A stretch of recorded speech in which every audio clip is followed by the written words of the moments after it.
It's time for CityBeat, your source for all the latest news on the city of Thompson. Only on 102.9 CHTM, your radio station.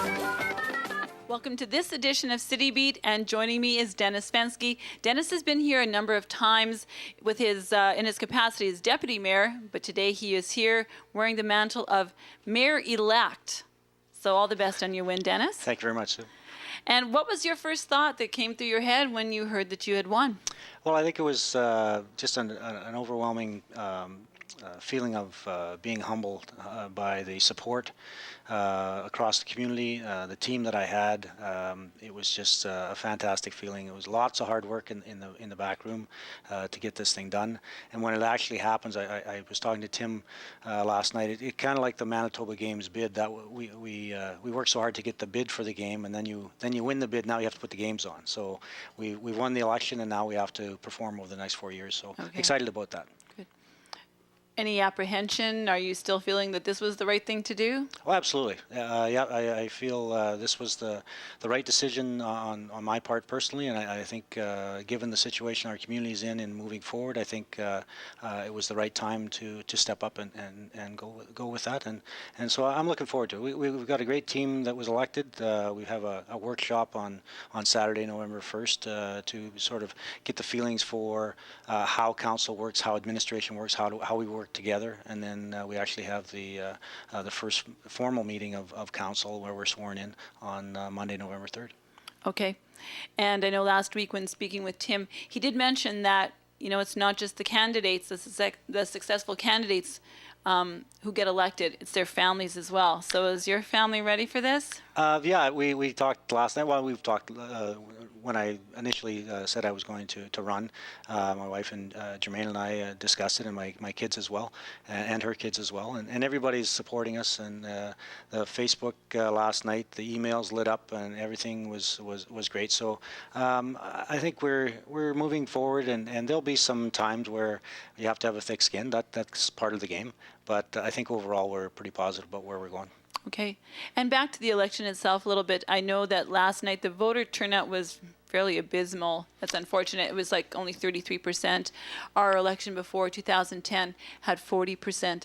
So what do you think about that? Like, what are you attributing this to? Some personal thoughts on that? I'm really not too sure. I was expecting more. Like you said, we had 40 the last time. I was expecting 43, 45, somewhere in there, just because of the nature of both the trustee election, and that had unique components to it. So I thought that would spark some interest, and the debate sparked interest and comments. On the city side, the same thing. We had two candidates for mayor who were extremely opposite, so I thought that would spark more interest. So overall, disappointed in the turnout. Is it a trend? I think nationally we're seeing that.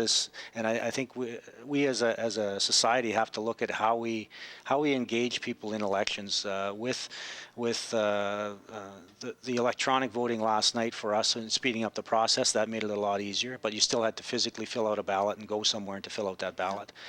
We've heard talk about electronic voting, but I think not only municipally but provincially and federally, we're seeing the same. I'm not sure if it's a lack of interest or it's or what it is, but people are not coming out to vote. Whether it's a hotly contested race or not, we're seeing a decrease in that. So certainly we have to look at getting people informed and encouraging people to come out and vote. Just on the heels of what's happened in Ottawa in the last couple days, and you know, the democracy that we are privileged to have. And the news that you hear overseas in a lot of places where people are dying just for the right to vote. And yet we've got people here that treat it nonchalantly. So I really think that Canadians in general have to look at the opportunity to vote and realize it is, for what it is an absolute right and one that should be exercised. Okay. Do you think it maybe has something to do with Thompson being such a transient community, rather? Not really. I think from my experience and the people that we talked to, we had a lot of newcomers that were newly eligible to vote that did come out and vote, and so I wouldn't say that it was the newcomers or the transient portion of our community that didn't vote. I think there's some longtime residents that just weren't interested and didn't make the effort, and I really don't understand that. But in the same sense, that's not a Thompson thing. That's a provincial and national thing as well. Okay. I know that some countries levy fines to people who don't vote. If they're on the voters list and if you don't come and vote, they're not checked off, you get fined. Is that something that you think Canada should look at, municipalities, I've certainly heard provincial? that comment before. I'm not sure, like in regards to authority and who can invoke those types of things, but something has to be done, and you don't want to go to the punitive step first. You need to look at the education side. Why aren't people voting? Why aren't young people voting? And look at those things. The last step should be punitive, if at all. But again, it's one of those areas where you really can't judge a person as to why they do or why they don't.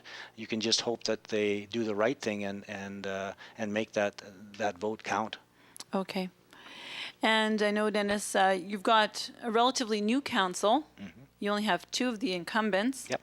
So you're going to have a little bit of a challenge getting everybody up to speed. I know you did mention an introductory course that they'll be taking November 1st. So what will that include? What kind of information? Because you've been through this, so you'll know. Yeah, so basically it's we bring in a facilitator. The city brings in a facilitator, as they did for the last election, in regards to basic principles of the role of council, the role of a councillor, the role of the mayor, the role of administration, how the two interact, explaining the municipal act. That's the act that we're governed by. We're governed by a couple other acts, but the main gist of everything we do is driven by the municipal act. So it's understanding the municipal act and basically establishing relationships. We do have a relatively new council, but I wouldn't say that we're inexperienced. There's a lot of experience coming to the table as well in their own businesses or personal lives. So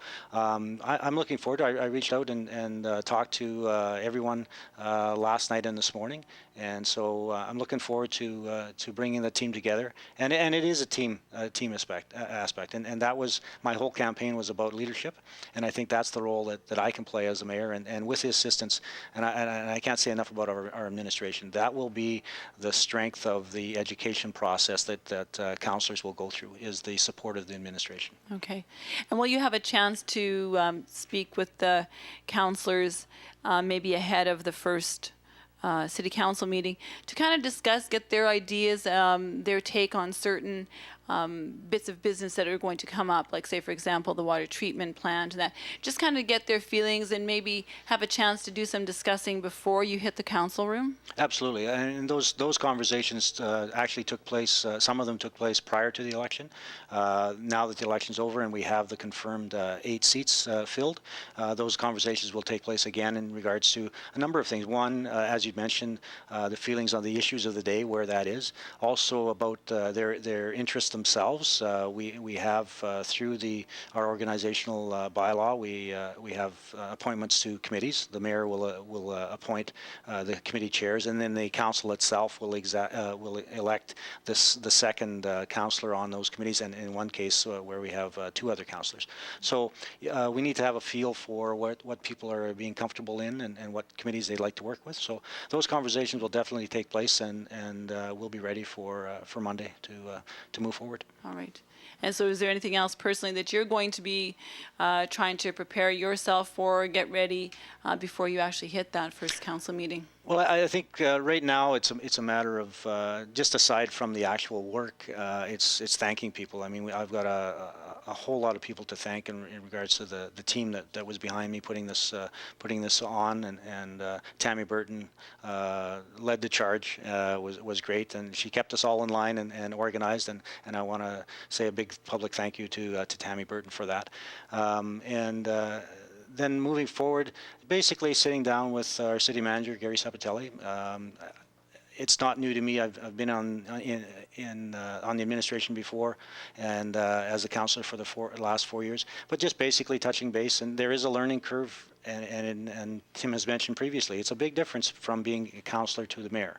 And so there's a learning curve there, and I'm looking forward to that learning curve. But I think it's basically preparing yourself and setting the direction. I think I was pretty clear in where we need to go over the next 4 years, and that'll be conveyed in our sessions prior to the council meetings, and then we'll go from there. All right. Well, good luck over the next 4 years, Dennis. I'm sure you're going to have some big triumphs, and I'm sure you're going to have a few big challenges along the way, along with your fellow councillors. So we wish you all the best, and we'll be on hand for the next, or for your first City Council meeting, which is on November 3rd. And good luck to meeting all the new councillors, and I'm sure it's going to be an interesting 4 years for you. Thank you very much. And I just want to say thank you to yourself and Arctic Radio in regards to the mayor's show that happens every Thursday. It's a great forum for people to either email or phone in, or for yourself to gather questions for that. It's that part of that communication that was raised as an issue in debates, that the city needed to work on their communication, and I think this is one of the tools that will continue and enhance, as well as other communication tools. So I want to say a big thank you to Arctic, and as well to Paul at Shaw for the coverage that's ongoing and is complete and professional on both sides. So thank you very much. You're welcome. And I just want to remind people too that they can always email questions in to chtm@arcticradio.ca, or you can always phone in your call or your questions to 778-7361. So this has been CityBeat here on 102.9 CHTM. I'm Sue O'Brien.